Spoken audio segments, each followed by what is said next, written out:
Hey, good afternoon. Welcome to the Stokastic.com NFL Live Before Lock. That sounds weird. 2 o'clock on Black Friday and we got football. I'll tell you what, I'm a big fan because I can get to sleep in a decent hour tonight for the first time in what feels like forever. So yeah, get this game over with by 6 o'clock. Kansas City Chiefs, Las Vegas Raiders. Only one game, but who cares, man? We got, $1 million prize pool over there on DraftKings. Some good stuff. We're going to have Saturday night football in a couple of weeks. Ben, we're in the thick of it. Also, I think I could be wrong. I don't keep, rigorous notes here. But I believe this is the first live before lock you and I have ever done together. I was thinking about that. I don't know. Possibly, though. But you can't think of one that we did do together. No, honestly, no. So, yeah, we got a lot going on. There's not just one game today. There's the Egg Bowl amongst many other college football games, which I know you're secretly excited for. The Egg Bowl, yes. Don't hate on the Egg Bowl. I'm not. I just don't know what it is. You might be hating. But no, this is great. Obviously, my equilibrium's a little thrown off. It feels like Sunday. It's Saturday. We didn't do a show yesterday, you and me. But we got a big prize pool. We got a weird game. I like it. I'm excited to dive into a little show. I don't get to talk Showdown as much as I would like, so this is new for me. I know. And ever since you've been able to utilize the Sims, I think you've kind of gotten a lot more into Showdown. Well, I can play. No joke. I can actually, I had to stop playing Showdown on my own because I can't do it. But we'll talk about, of course, the tools that both of us are using and that hopefully you guys are using with the sales we got going on. It's changed the way I'm registered for Showdown today. I got my little routine and I'm excited to throw some in there. Yeah, man. Let's make it happen. Let's take something down. So I made the conscious decision today when I woke up. The last sip of any of alcohol I took, the last bite of food I took was around 7 o'clock last night, right? So I made the conscious decision. I'm going to 1 p.m. today without eating anything, nothing, 0 calories, get myself a reset, right? I like to do that from time to time. And then I just crushed a massive plate of Thanksgiving leftovers. So we're right back to square one. All of that reset was just so I could go heavy one more time. It's a good idea. Great idea. I unfortunately don't have that luxury because we have no leftovers because we have no food. So that does suck because I'm a big, like most people, big fan of that. You get the leftovers the next day, you'll hungover, but congratulations. I hope it was lovely. It was. The plate's sitting right next to me. I still haven't brought it upstairs. That's just sad, but yeah. Why is that sad? I've been getting ready for the show. Would you really finish a plate of food and return it to the kitchen prior to? You would? I would. Okay. So when I go back up, I bring everything with me. That's fair. Yeah. I get it. Ready to get into this? A little live before lock action? Let's get into it. Yeah. All right. First off, Kansas City covering as big favorites has just not been something that happens. And I'm not turning this into a betting show. I'm saying from a DFS perspective, anytime you think that it's like it has to be Kansas City onslaught, it turns out to be, quite the opposite, right? You look at every game this year where they've been, a significant favorite. They haven't covered. The Chargers game, you could say they covered because it was a 7-point game and it closed at 6.5, but that was 8.5 up until Herbert went down, and then it didn't matter anymore, right? Easton Stick's terrible. No, was it Easton Stick or was it, what the hell is his name? Taylor Heineke or something. Regardless, you get what I'm saying here. There's always ways that Kansas City, Andy Reid, Patrick Mahomes find a way in typical Andy Reid and Patrick Mahomes fashion to keep a game competitive when it shouldn't be, before sneaking out the last minute win. We saw it last week with Carolina. Am I saying that's what's going to happen definitively today? No, obviously not. But I definitely keep that in mind when I'm building showdown lineups out and we only have one game. No doubt it has to be factored in. I do think it's, like everything, a fascinating situation. I would say that the perception of Kansas City got more damaged from beating Carolina than it did losing to Buffalo. Definitely. No joke. I think people are now fully on the, they can't cover. They play to the level of competition, and they have. Now, I know you're not saying this. You just pointed out that you're not saying this. It doesn't mean really much of what they'll do going forward. Clearly, they got to clean some stuff up. Still the Chiefs. They're still, I don't think this spread is inaccurate near 2 touchdowns. But in terms of building, most people still probably going to try to get in as many Chiefs in their defense and whatnot, and we'll break it down, of course, more specific than that. But if they struggle again, there could be some values on I almost called them Oakland on Vegas. Either way, there's going to be spots we're targeting for this Raiders team today. The biggest one for me, like the biggest piece of news, is we waited all day in the sense of like get projections updated. We got it right in projections from the beginning, so it didn't matter. But no Alexander Madison. He was questionable. So now Madison and Zamir White are inactive today. Do you know what percent of snaps Amir Abdullah played last week? I'll happily tell you. He played over 90% of snaps for the Raiders last week. And obviously they got blown out in Denver. And then this Sincere McCormick character who you talked about got a little bit of work late in the game. Dylan Lobby never even saw the field. He was active, never even stepped on the field. 90% of snaps to Amir Abdullah, who is not, by the way, a good running back, like traditional running back. He's always been featured in a pass catching role, and he's always been perfectly good there. The matchup against Denver's defense last week is a very difficult one. And this guy still ended up putting, pretty respectable numbers on the board with only 28 rushing, but 5 for 37 and a touchdown receiving. He's definitely not underpriced, but he's not overpriced. Actually, no, he's underpriced at 5,800. I'll take that back. If he comes anywhere close to that snap count this week, Amir Abdullah is quite simply underpriced. And it's hard, when you talk about that snap count, how many other wrinkles can they don't have personnel and the luxury of really changing much up. He can't be game scripted out, clearly. When they fall behind, that's not going to hurt him. He's still probably live to near 10 carries. It seems like a very popular spot, but he fits all types of builds. Amir Abdullah is one of the, I think, easier plays on the slate, just given the personnel. I mean, it's popular, but shouldn't it be? Yes, because his role is simply, his price does not allocate towards his role. Doesn't mean he automatically gets there, but I don't really understand how the volume couldn't be there. That would really shock me. Yeah, unless they decide to just switch up the snaps and the workload what? But honestly, to who? That's the thing. They don't have the luxury of really doing that. Right. And also, why not just do it last week, right? Because it's already a lost season. Why not just do it last week? I don't think they're super anything can happen, but Abdullah should be busy. And again, if they fall behind, who better to catch passes in a 2-minute type offense than Abdullah? Yeah. Comments in chat about the run defense. For Kansas City being good. Yes, it's very good. So is Denver's, and he didn't do much on the ground against Denver. Point here is just I don't think there's a single person in chat that would argue that if you have a guy who is coming off a game where he played 90% of snaps, which means he's out there for every passing down as well, that you're quite simply going to have to look towards him today, no matter the matchup at that price point. He should be like $7,000 in the flex, just based on opportunity.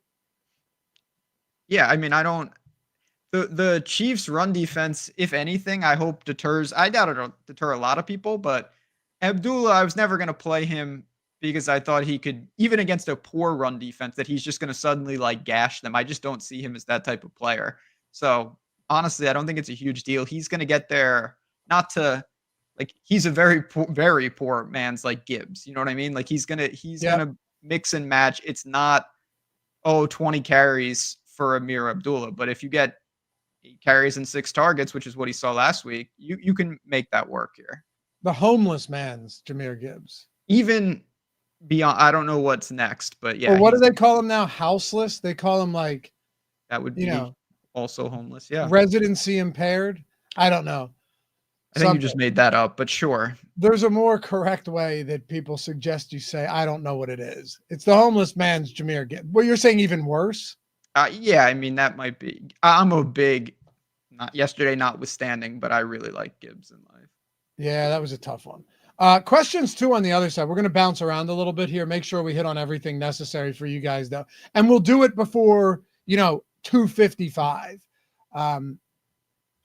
We'll do it before 2:55. Unhoused. Thank you, Tyler. Yeah, unhoused. Which, by the way, just means homeless. You're right. How is that in any better way of saying it? It's not. Right? It's simply not.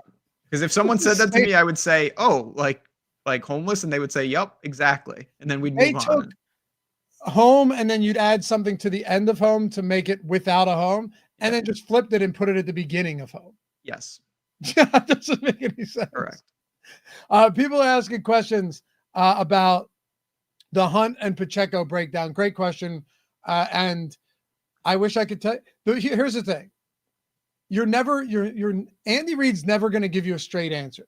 There's one thing I can tell you is anything, and I don't even know. Like I truthfully don't even look at Andy Reid's coach speak on anything anymore. I think you're the same way. And I bet enough preseason to know that he's just full of it all the time. I watched him in Philadelphia for 13, 14 years. Great coach, full of shit though when it comes to talking to the media. And I don't blame him. Why should he care about us? But if he said Pacheco is getting a full workload today, or if he said Pacheco is going to get 2 carries, it wouldn't make a huge difference to me. I still think, though, we have to look at this as Pacheco gets worked into it a little bit slower. They're 13-point favorites. This is a perfect opportunity to work him back into shape, work him back into form after being out for 2+ months. No doubt about it. It's incredibly difficult to decipher. Anytime I get a question like this or for anything, where do I go? I go to the markets. I right now just went to Odd Shopper and I said, let me look at the carries in terms of the props across the industry.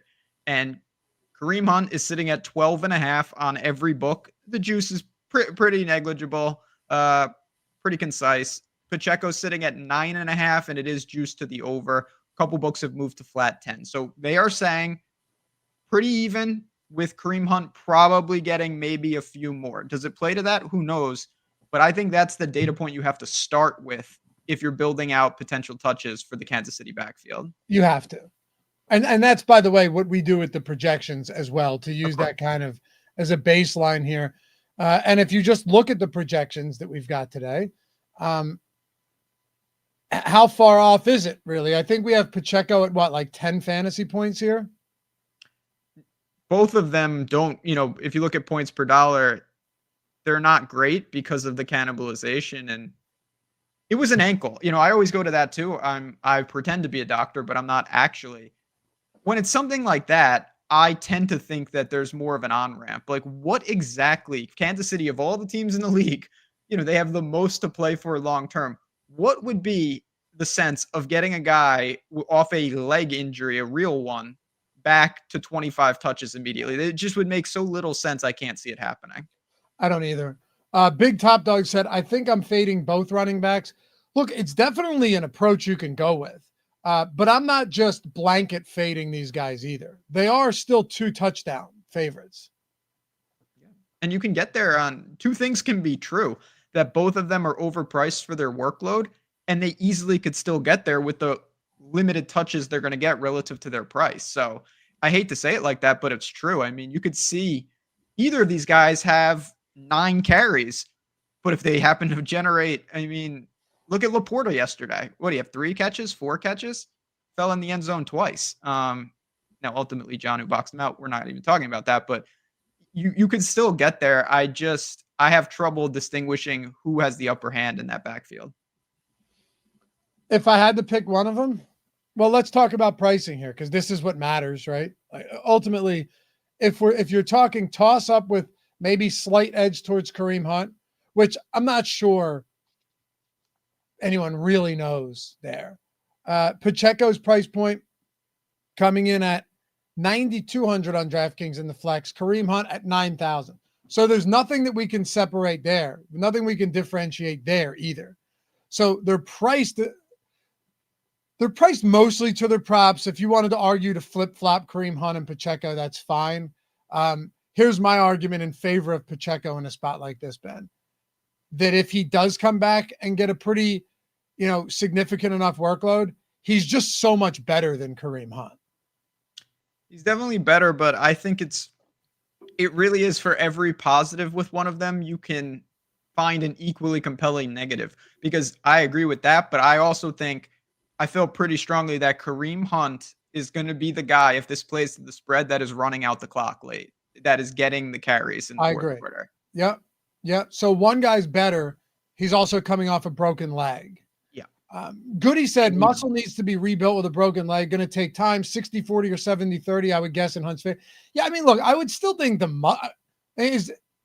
you would think that rehab with NFL trainers and stuff, that they wouldn't be bringing him back if he wasn't good to go. But I don't agree with what you're saying as far as the split is concerned at all. I think 60-40 seems more likely, but also depends on the flow of this game. Like, what happens, Ben, if this game isn't actually a 2-touchdown game and it doesn't play closer to the spread and it plays more similar to what we saw last week in Carolina? Does Andy Reid start going to Isaiah Pacheco more because this guy is fantastic after contact and just an overall better running back than Kareem Hunt? Could you see that? I definitely could see that, but I also could see, again, that the amount of scenarios within this granular situation is just massive. I could also see Pacheco coming in and getting some run in the first half and being pedestrian at best, and they say, you know what? We got him some real live action. He didn't get hurt. Let's hand it back to Kareem Hunt and let him go. And we do see a massive split. I don't think that's impossible that they get Pacheco in there, and Kareem Hunt is filled in admirably. And that kind of hurts the incentive. It's not like, oh, we're going to lose the game with Kareem Hunt and we're going to win the game with Pacheco. That could be the philosophy if he's really, really gutting them. But I worry about that. And I think if I had to play one of these running backs, it would be Kareem Hunt. Okay. And are you doing it? By the way, we just got ownership updated 15 minutes ago. We have projections updated 3 minutes ago. So we're in business. All inactives are in. Everything is good to go. I don't know if we'll do one more run. It'll probably be less important than the one we just got now. So I'm rerunning it. Jacob, if you wanted to rerun it on the Sims right now with the updates that we have, that would be great as well. Do you see yourself getting to a lot of Kareem Hunt then? I don't think so. Could he wind up in a lineup or two? It honestly depend. I'm trying to navigate. I'm not used to live before locks. I'll be honest. My thought was like, oh, I'll just finish up this show and then make all my lineups. It doesn't exactly work like that. So, but right now I have, some of my main things set of what I think I'm going to do. And he is not in those lineups. I went to Abdullah a lot more and then I just went elsewhere. So I think that Kansas City backfield is absolutely playable, but for me, it's still not a primary focus. Yeah. Remember I told you 2 weeks ago, I thought all my lineups were in and I went to refresh on DraftKings and I had like 50 of the same lineup. Yeah, believe me, I know all about that as well. Well, all I'm saying is I was on a live before lock. Yeah. Hey, I do. Yeah. It's a different animal, but you know what? We're going to get through it. A min cash in that situation feels like a tournament win. Yeah. Min cash feels like a tournament win every day over here, but I'm saying when you accidentally run the same lineup in everything and have like a 50 player team train. Yeah. If you cash a train like that, you're in business. Like that. I don't play. You cash every lineup. Yes. Yes. Yeah. It's crazy. I was hoping so badly that like I came in first, not even as much because of the money, but just to be like, this idiot ran a 50-man train and took like an unchopped lineup. And you could have done the old, like, I get these once in a while from people where they're just like, well, like I just knew, like, if like just play your best lineup in your highest dollar tournaments. Oh yeah. Excellent strategy. If you can do that, go ahead. Play it off like it was purely intentional. Yeah, just like, I just knew that lineup was going to be the best one, so I figured why not just make 50 of them? Why play any other lineup? Yeah. If you just already have the winning lineup, what do you need to play other lineups for? Right. Yeah, you got the nuts. Very simple. Play it everywhere. And 50 times in the same contest. Sure. But no. So, all right, I just did a run. Let me favorite these lineups here. And unsurprisingly, my highest owned flex player is Amir Abdullah right now. Now, I don't have much of him at captain. Which makes sense, right? Because you're not projecting him for a massive game here. But I do have a lot of Amir Abdullah at the flex spot. I have a lot of Patrick Mahomes, Matthew Wright. They just keep getting banged up kickers. Travis Kelce, Brock Bowers. And here we go. This is actually flipped since the last time that I ran it. I am, in fact, getting more Isaiah Pacheco than Kareem Hunt right now. 28% to 17%. At captain, 5% Pacheco to no Kareem Hunt. Oh, I'm sorry, 1% Kareem Hunt. Now, if you wanted to massage these, you could. You can boost the ROI on Kareem Hunt. You can set an exposure cap on Pacheco. There's a lot of ways you can do it. I feel less confident about the split than you do, so I probably leave it. Yeah, and for what it's worth, I mean, this is kind of treading into game theory situations. Pacheco to me is an interesting captain because I'd say there's a low chance of this. Say he has no limitations. You're going to get a low-owned Pacheco at captain who could maybe see 20-plus touches. I think that's very doubtful. That is the variance and the risk you want to embrace because if you get that, why do you want him in the flex? You want to maximize that potential leverage. How do I close this chat in StreamYard? It really I know. It messes me up. I don't like it. Oh, I'll just go to banners here. There we go. Okay. I don't want to touch anything because just click banners under comment. Aren't you just very used to being on Zoom where you just read it from the actual that worked. Chat? Yeah, from the actual chat. It throws me off. I'm not used to it. Well, we're creatures of habit. That's why. Caleb Wiggins, thank you for the super chat. He said, don't like any of them. Hunt was bad last week. Yeah, I mean, not the greatest reason not to like somebody, but I wouldn't disagree. I had like 99% Kareem Hunt last week and somehow came out around break even. That felt like a huge win, given that Kareem Hunt was terrible against the Panthers. Do you want to talk about your boy, Sincere McCormick, before we turn to the pass catchers? Yeah, just a couple super chats. Josh Chapman said Pacheco in the passing screen game. They do like him there. We've seen him again. This guy is a monster with the ball in his hands. He's super underrated after contact. He's really good. I could see that as well. But we also just don't know. We don't know how much he's going to play. Let's do it. Yeah, go ahead. Kick it off. I mean, again, we both agreed that Amir Abdullah, he's in a great role, but I don't think it's a volume-based role, and I don't think that Sincere McCormick can't factor in behind him. He's extremely cheap, not to mention they don't have that many other outs. So you had 5 carries for 33 against Denver. Couple more opportunities. I think he's playable. I don't think it's really anything by that. Obviously, you're paying him to tap into different permutations around the savings, but I like this guy, and I think there's a chance that he factors into the slate today. If that's the case, you're going to have to boost him.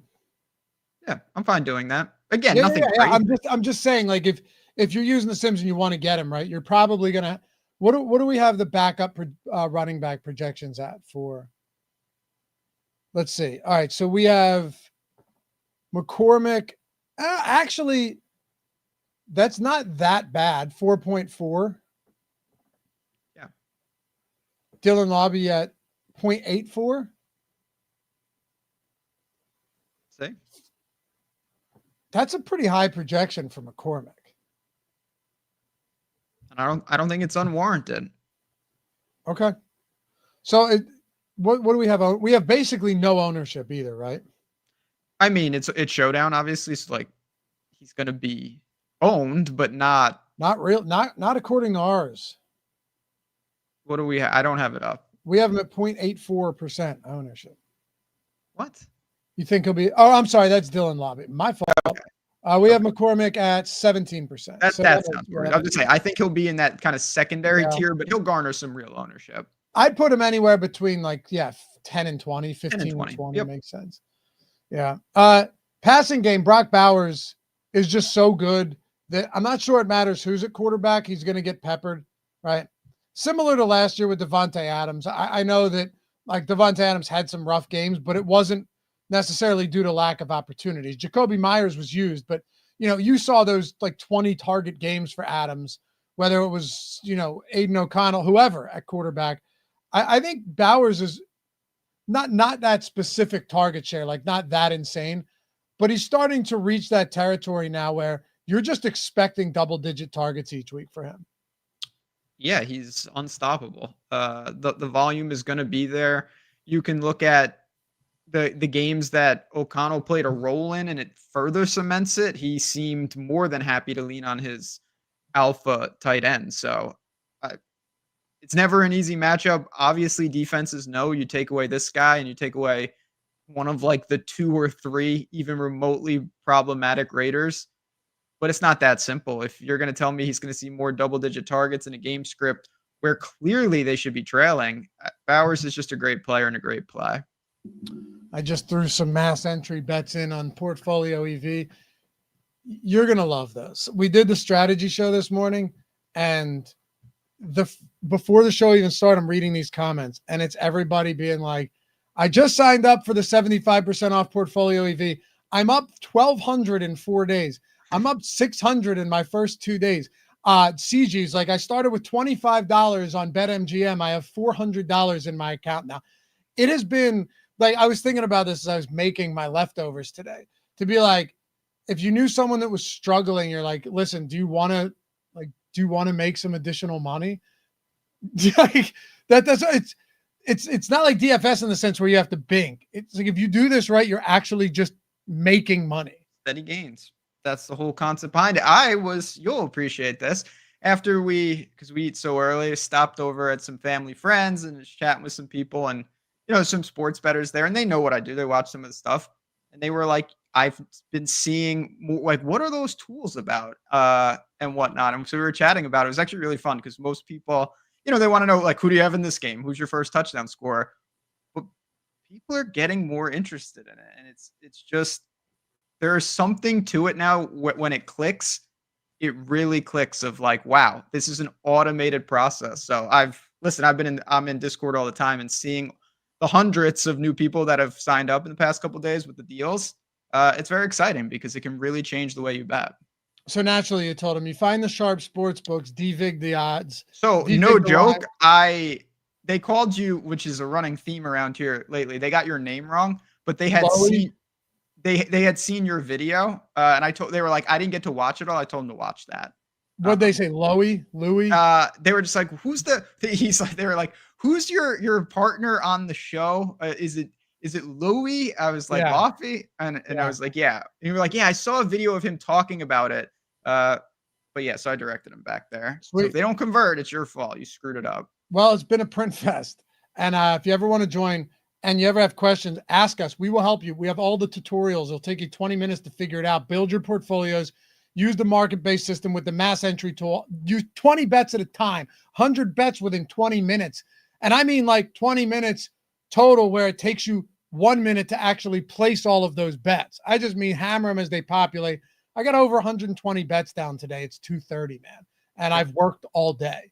It's been amazing. Link in the description, 75% off for the Black Friday deal. This disappears shortly. 75% off. Use promo code THANKS at checkout. Thanks. With that link. And of course, 50% off core or max of the Sims products, week or month. Your first payment's 50% off. You guys wanted to get those Sims, 50% off with promo code Black Friday. So either one, betting side or DFS, links to both. Stokastic for the Sims, for core or max, first payment. Use promo code Black Friday, all one word when you check out. And for the Odd Shopper EV, use promo code THANKS when you check out. That simple. Pause this if you have to, or come back to it after the show.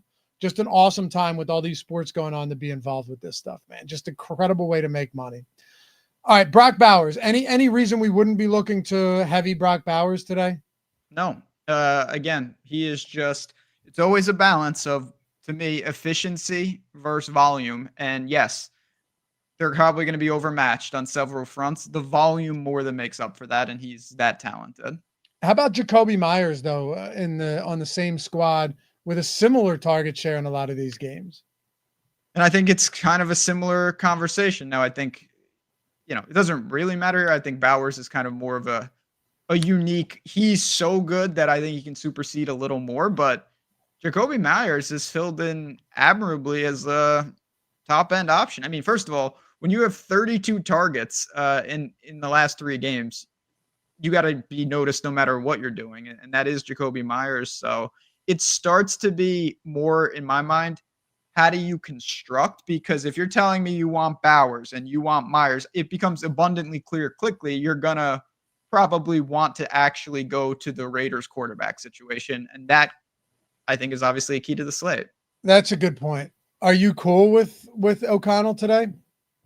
I am. Now, it's one of those things, and this is something I talk about on Live Before Lock in college a lot with Gajeski, when it's like some of these guys, oh, like, does he have a short leash? Could he? Well, if he sucks, it doesn't really matter if he keeps playing. You're going to lose. Like, if your quarterback is playing and he's sitting there and he's throwing pick after pick, you don't really need him. Now, if he's playing great, they're not going to bench him. So I don't really care how dangerous the situation is. I need him to play good if I roster him. And if he plays good, that takes care of that.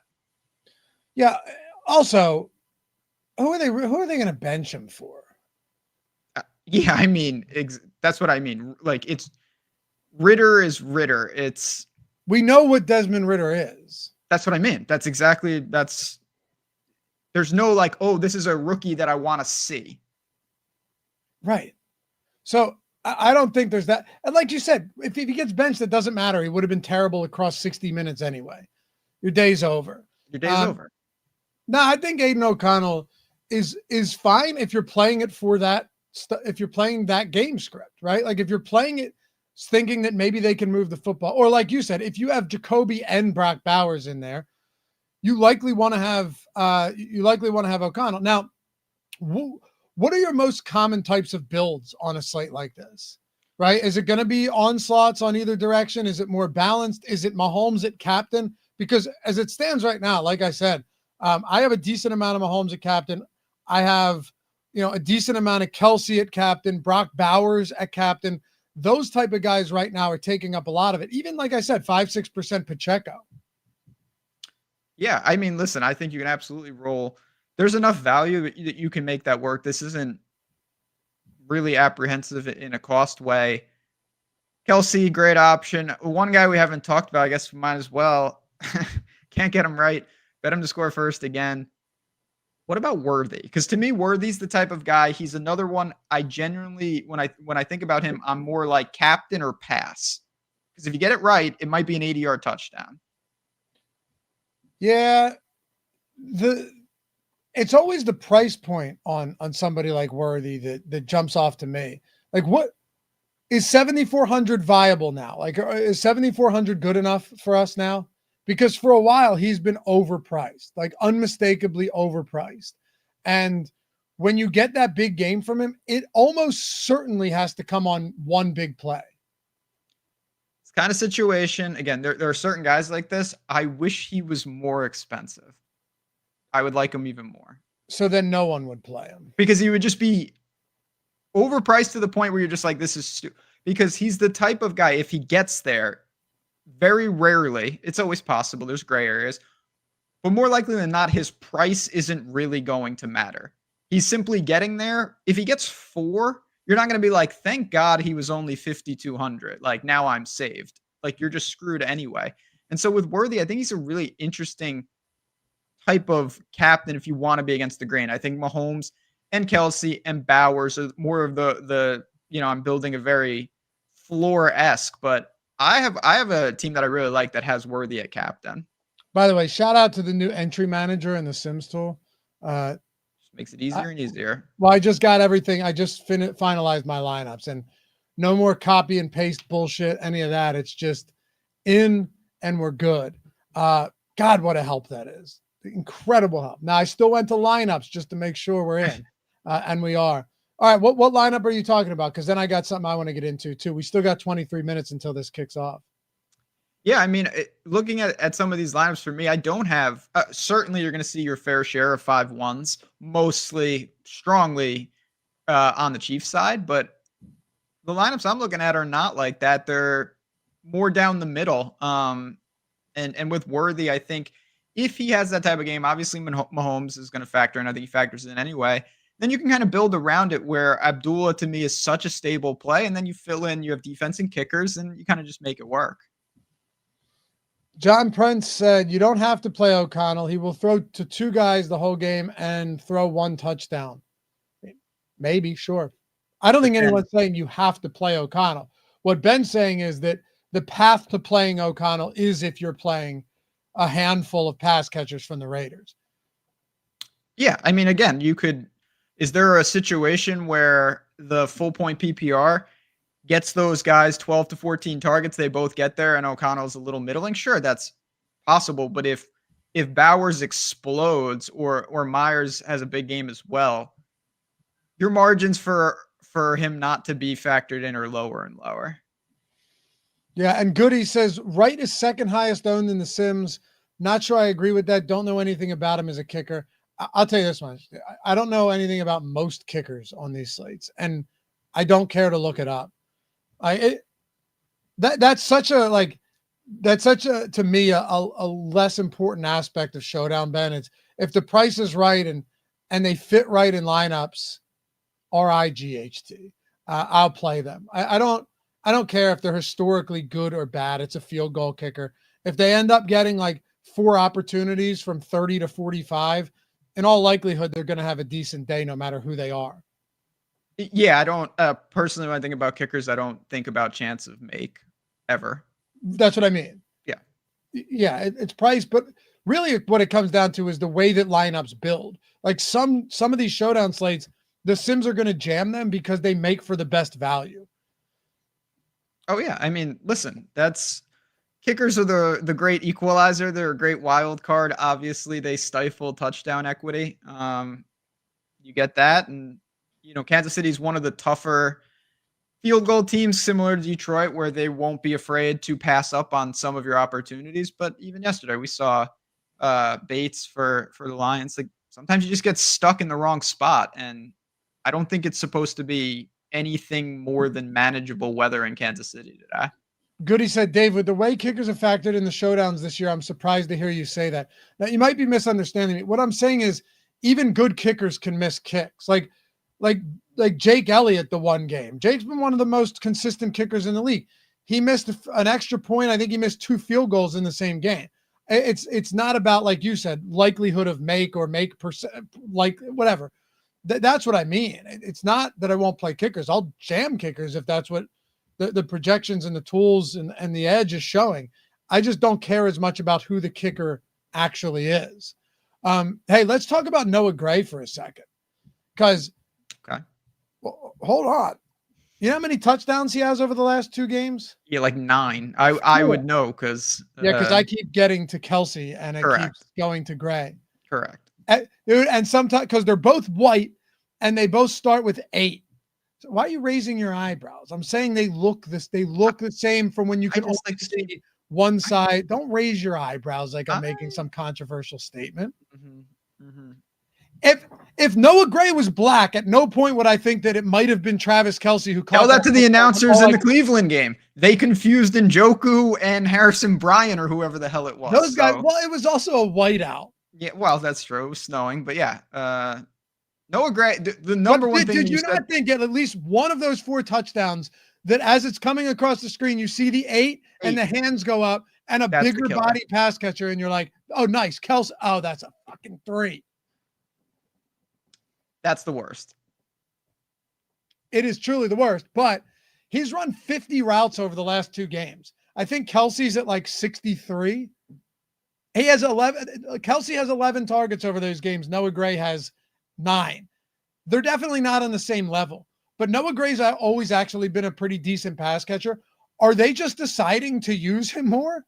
Like, should we be really factoring Noah Gray into the equation big time right now?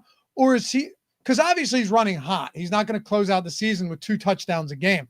But I mean, like, is this a guy that, can we trust him for 4 or 5 targets a game? I think that's, towards the upper band of what we can expect. And he's just shown twice what he can do with those. Double-edged sword. Obviously, he is getting more airtime than he would if he just had 2 games of, a handful of receptions and nothing. He would just be another punt play. I think the interesting thing with him is if you play him, do you bump Kelsey down at all? Or do you try to say, you know what, people are not going to want to do that. Let me go Mahomes with both of them and start to again, the goal of, at least my goal with Showdown is avoid duplication. without being stupid. And doing stuff like that could be a way to do literally that. Still a lot. Yeah. I actually think Noah Gray's perfectly fine today. And it's not jamming Noah Gray because of the touchdowns. Here's how I think he's perfectly fine. You'll like this. I am straight matching the field on Noah Gray around 21%. I'm okay with that. I don't want to take a stand on a guy that scored 4 touchdowns on like 6 receptions over the last 2 games. I don't want to take a stand one way or another. You don't. That's again something that you don't have to make a big stand on everybody, and he's someone that's clearly factored into the slate. And when you get past, you have Kelsey, you've got obviously Hopkins. Worthy is worthy. It's hard to really know. Like it opens up very quickly. It's been like this in Kansas City for years with Gray and Watson and those type of players that they just pop up in spurts and then they disappear. Like this guy's going to regress to where he has games where he has 0, 1 target, stuff like that. But they do factor in, and on showdowns, Noah Gray will be, I mean, I would assume decently, we have him around 20%. Mm-hmm. And that's where I have him. That's my exposure. That's fair. Should we had a couple questions in chat. Perfect time because we still got more than 15 minutes until this live. By the way, hopefully you guys had a great Thanksgiving. Yes. Yeah, I hope you had a great. I mentioned it on this morning show, so it just felt like I'm doing the same show. But I know not everybody watches this, so hopefully you guys had a great Thanksgiving, and you're not feeling too many effects or gastric distress following that one, because it can happen. We all know it can happen, but we still got a little bit of time. We had a couple questions. The McCaffrey bros just super chatted us. Laffy, who's your chalky play and cheap play? We had another question. Who's your captain? So there's not just one captain. And we had another question asking about cheap plays. So highest exposed captain right now is Patrick Mahomes. And it's not always like that, but this does feel like one of those slates where I'm okay to get there. He's not overly expensive, Ben, which is another thing. Like Mahomes isn't insanely expensive to the point where like you just can't get there. He's 10-8. Makes perfect sense. This is a bad secondary for the Las Vegas Raiders. What about cheap plays though? Like, do you look, you already talked about McCormick, maybe getting a little bit of him. Do you look towards like some Justin Watson? Does he pop up like you talked about? Does he have a 40-yard touchdown? Michael Mayer, does he get a couple opportunities? Who are your favorite cheap guys? Let's say sub 2K, sub 3K. So once you get down there, it is pretty dicey. We talked about McCormick, who I think is at the basement price, and you could look there. Mayer's interesting. I guess there's a world where he starts to feel like he's Noah Gray. Honestly, that's kind of what you're hoping for. You have an absolute stud tight end on this team, but there's room. Can he have 3 to 4 targets in a game? Obviously, the touchdown equity is not nearly what it is in Kansas City. So I get that. It's hard to say like Hardman. Can I open the range up just a little bit? Because I want to ask. Sure. Let me just add one before you do. Not excited about this guy at all, but if you're desperate, DJ Turner is like the Raiders last week used 3 wide receivers, 3 of the same wide receivers. Look at this. Trey Tucker played 90%. Jacoby played 99%. DJ Turner played 62% of snaps. Nobody else played more than 4 snaps. Justin Shorter and Ramel Keaton played 4 and 3 snaps respectively. Non-factors. Brock Bowers played 94%. Michael Mayer played 44%. So, Turner might just be on the field for 60, 70% of snaps. Low upside play, but he's down there in the 2K range. That in mind, I'm getting virtually none of him despite how cheap he is. I think that's more of a product that you're not really pressed for salary. Exactly. Yeah. But you just mentioned the other guy that I like. I like Trey Tucker. I feel like he's in no man's land in this slate. He's out there all the time. He's got home run ability. Don't think he's going to be a very I think he's an interesting captain if you really want to be different. I'm talking large field tournaments. He won a showdown as a captain last year. I remember that vividly. And he's that type of guy because you're saying, okay, when you play someone like that, a captain, you're saying, what is the craziest realistic outcome. And he's in the Shaheed bucket. That guy has permanently got his own bucket of guys where it's like he could have four targets and break the 100-yard bonus. He's that type of a player. Obviously, it's doubtful, but I look at his price point, his ownership, and kind of how he opens up the rest of the lineups. I like Trey Tucker today, and I know that Jacoby and Bowers are going to demand their target share, but there will be enough to go around in a game like this, particularly if it plays to the spread. Okay. No issues there. Is he low owned? I would think so. 22%. Yeah. But I would say if you ranked captain ownership, he would be way down there. Jim Parrish asks, what are your thoughts on putting 3 tight ends into one lineup? Perfectly fine. I mean, yeah. We've seen it before that Gray and Kelsey can both get there, you know? When you talk about these type of teams, I almost think you don't even count. Like Bowers and Kelsey right? are not tight ends. You don't count position. No. And you don't count positions, but when you're talking about, there's a difference between putting 3 punt tight ends in a lineup and saying like, I want Bowers, Kelsey, and like those guys are not tight ends. They're right. Basically, how do you feel about putting the best pass catcher from each respective team plus a guy who has 4 touchdowns in the last 2 weeks? Yeah. Like if you're like, oh, I want Theo Johnson and then 2 other of him. Yeah. I'm going Theo Johnson, Jatavius Sanders, and Tommy Tremble. Yeah, that could be a slight issue. Theo Johnson done for the year, by the way. What happened to him? I don't know, dude. I must have missed it in between the other 60 injuries that occurred yesterday. I know. Question, can we talk about defense? Sure. I mean, yeah. The reason I don't talk about defense all that much is because it's a build thing too. I have 23% Chiefs at flex right now. I don't have any Chiefs at captain. I have 23% at flex. I have one Raiders defense. So I really don't have any Raiders. And the reason I don't like provide a ton of analysis and would prefer to just give you my exposures through the Sims is because I generally don't have a ton of analysis unless it's like a game, you know, like yesterday with loved Cowboys defense, because if they won that game, you know that it was going to be just disrupting the offensive line, disrupting Drew Lock. Ended up getting that tipped to himself, pick six for a touchdown, a ton of sacks, optimal defense, all that good stuff. But when it comes to this, it's pretty simple, Ben. It's like, yeah, it's Aiden O'Connell. Chiefs defense looks good. It's also a showdown site. Yeah, there's just not that much to say. You want what happened to Dallas to happen here. If you play defense, you get lucky and you get a couple. I can't remember how many times, because it's so few, that I radically boost defenses in the Sims. I just don't mess around with them much. It is what it is for me. And I think also because you're usually getting to just an appropriate amount of them one way or another.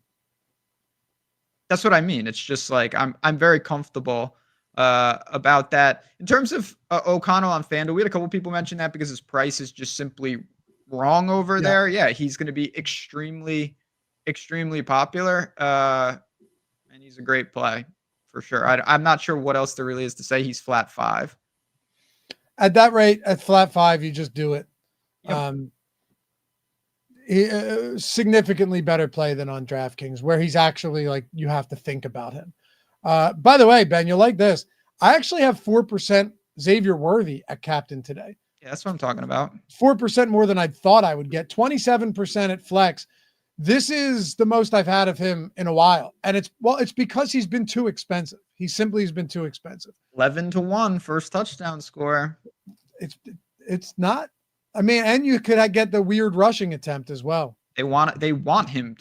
He's had ample opportunities to convert and he just hasn't, but I love that type of guy for showdown. It doesn't happen often, but when he connects the dots, he is a showdown type of winner in terms of just the way he plays. If you feel this. I don't know if you are having the same as myself, or by the way, the McCaffrey Bros ask, can fit either Mahomes or Bowers. Who do I pick? Base it around your build. I would. I don't. It's not like just either or. Base it around your build. I don't know about you. My exposures are incredibly flat today. So it's a slate just looking at a very macro view. Take O'Connell outside of FanDuel, but I'm thinking more on DraftKings. There's nobody where I'm just like, well, this guy, Abdullah would be the only guy I think where I'm like, this guy is just objectively mispriced. Correct. Which leads to crazy, like, okay, I have to make a decision. Do I straight like lock this guy? Do I jam him? Do I short him? You don't really have that here. Most of the players are pretty reasonably priced, and that leads to pretty reasonable ownership. Yeah, I just it's like I have 8 or 9 players, including defense, that's in the 20% range, the 20-30% range. And then, like you said, Abdullah, Mahomes, if you want to combine them with captain, then it gets a little bit skewed. Good amount about Matthew Wright. One other guy we didn't talk about before we go, DeAndre Hopkins. Mm-hmm. He had that big 2-touchdown game.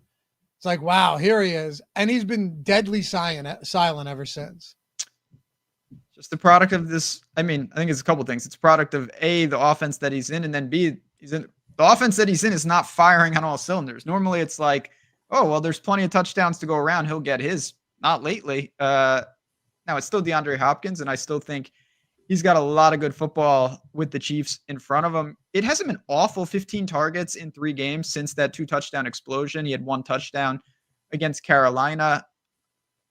I guess to summarize it, I don't have a great take. I'm indifferent to him here. I think he's appropriately priced, appropriately owned. I don't think he's going to do much of anything in the sense of drastically killing or making your lineups. Like, do you have a big stance on Hopkins today? No. Yeah. But okay, so this is such like it's such a bullshit take from me, but I have to do it. Dude, I know I can never have a heavy stance on anyone from Kansas City, it feels like. That's the way they operate. Right. Like, that's why I like Worthy. Sure. Yeah, I just look at it. Kelsey's been chalk the last 2 weeks, and it was Noah Gray. Right? They put up 30 points against the Carolina Panthers, and Kelsey and Kareem Hunt were virtually useless. And wait, Hopkins too, wasn't he? Didn't Hopkins not do anything in that game scored, either? But he wasn't. He did score. He scored, but again, That's 6 right. targets is 6 targets. That's not. He scored on like a 2-yard touchdown or something, I think. Yeah, he did not factor into the. He was fine, 5 for 35 and a score. And Kelsey with 6 for 62 and no touchdown. So that's kind of the point. It's always just a lukewarm approach with these guys because you never know. Does that mean that you're actively getting over the field on Xavier Worthy? At captain, yes. Okay. How much captain do you have, give or take? For me, I'm playing way less lineups than you, but I really condense it into like I focus on my like 3 max and 5 max, and he's on some of them. And I think he's the type of guy I'm fully willing to be wrong about. To just be it's just my philosophy on this is if he gets held 1 for 9, I'm not going to be like, shit, I shouldn't have put him at captain. I should have used him in the flex. No. I didn't want him at all. And if he explodes, I'm not thinking, man, I'm glad I played him. I'm saying, man, I'm glad I played him at captain. And so the way I'm doing it with that is just, he's that type of player.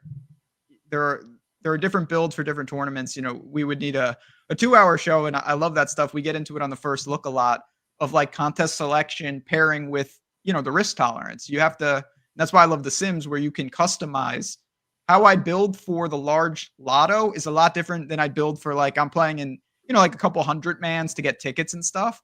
Obviously, I think it's totally different what you want to do in those tournaments. Yeah, absolutely.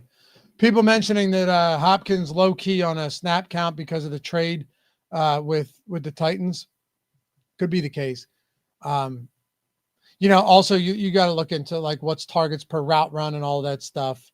6 targets last game, tied for second with Xavier Worthy behind Kelsey had 8, 29% targets per route run. You definitely like to see him on the field more, though. There's no doubt about that. His snap count has been much lower than you would hope. 15 targets on 70 routes over the last 3 games. That's 21%. You pretty much need a touchdown from Hopkins at this point, huh? Yeah. Oh, no doubt about it. Appreciate you guys. Hey, I hope you had a great Thanksgiving. This is a fun time of the season, man, because we get to do Friday stuff. We have Friday games. We get to do Saturday games coming up, Christmas Day games, all of that. Like, this is the best time of year for this. It's the best time of year for sports betting because you've got NHL, NBA, NFL all in full swing. Like I said, before you go, guys, if you want to try out Portfolio EV for yourself, you saw the comments in chat this morning and today, just what this type of tool is doing for people who have never done market-based betting before. By the way, I'm at 75% off. Link in the description. Use promo code THANKS at checkout. I have a thread put together I'm going to do on Twitter today, Ben. That's basically for all, because we've had hundreds of new people come in with this the past couple of days. That is essentially going to be the 5 mistakes that I made when I started market-based betting. I think that'll help people because I had to learn from my mistakes with this. People don't need to because you've been doing this for a long time, not with a portfolio EV model, but you're like manually. And not anymore. Thank God. That's what I mean. But there's a lot of mistakes you can make with something like this when you're volume betting, small edges. 100%. And that's last thing I'll say on it. You're not, hey, I'm going to use this code. I get these tools. I'm super excited. And now what? No. You hop in our Discord. The community is there. All these new people are hopping in, and people that have been doing this for a while, we're all in there using the same tools, working on the same edges. It's not like DFS where obviously we're giving advice, but we're all in the same tournament. We're all betting the same props and rooting together against the books. So there is hundreds of people that are willing to say, hey, this is what I'm doing with my portfolio. These are the markets that I've set. You will not be alone with the tools. I can promise you that. We are here onboarding people, teaching people the blueprint to success. So if it's interesting to you, we've piqued your interest, just go to oddchopper.com. You'll see the banner. Use the link in the description. It is there. Oh, yeah, baby. We'll see you guys back here. Have a great rest of the day. Good luck today. Let's take it down. Follow Ben at JazzRazBets, me at Laffy_D. Any questions you guys have, anything, Stokastic, DFS, Sims, Odd Shopper, whatever it may be, we're always happy to help. Till next time, see you back here. What, Sunday, Ben? Live, a little deeper dive action, 10 a.m.?